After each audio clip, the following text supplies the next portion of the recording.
just to see our fight and our spirit. I think that's what, Boston Celtic basketball is about. We don't give up, we fight.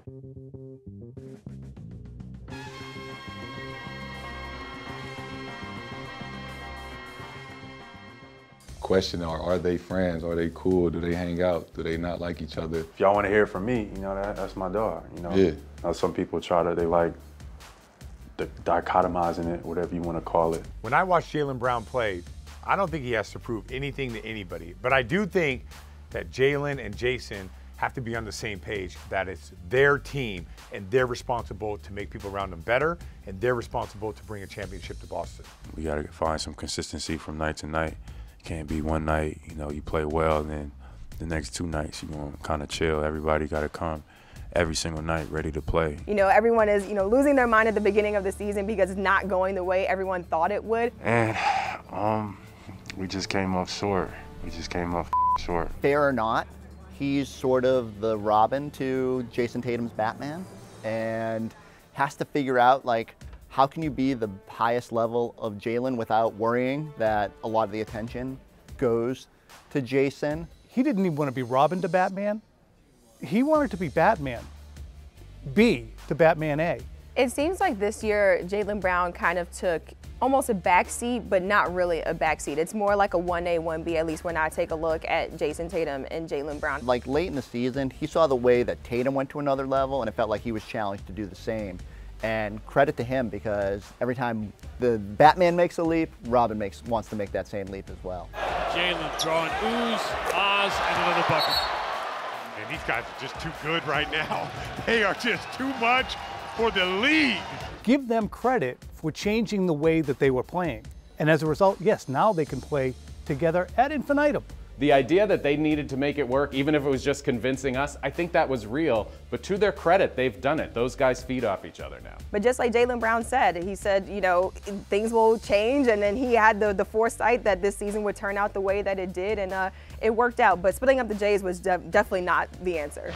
Brown, a step back 3. Really, it's just not fair. To have 2 guys that are doing this.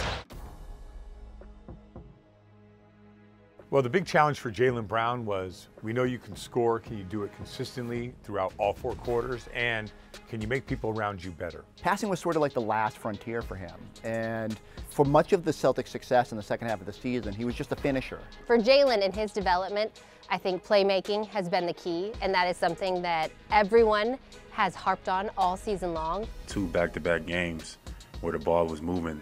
I didn't have 1 assist. And that's what's been most remarkable about the end of the season surge for the Celtics to me, is probably the last 4 weeks of the season, Jaylen just went up as a playmaker. You never know when it's going to click. For Jaylen Brown, there was a moment where the game started slowing down for him. He was running pick and roll. He was getting everyone involved. There's no defining moment when this happens. It's the same thing with Jayson. It's just sort of all of a sudden, boom, it's there. He's making plays when he's drawing 2, and he's checking off defenses and hitting guys where they can get wide open shots. And that's all you're asking for from a guy who on any given night could score 30. You talk about Jaylen Brown passing at the beginning of a season till now. The simple fact is that everyone is starting to come together and actually learn how to play together on the court at the right time.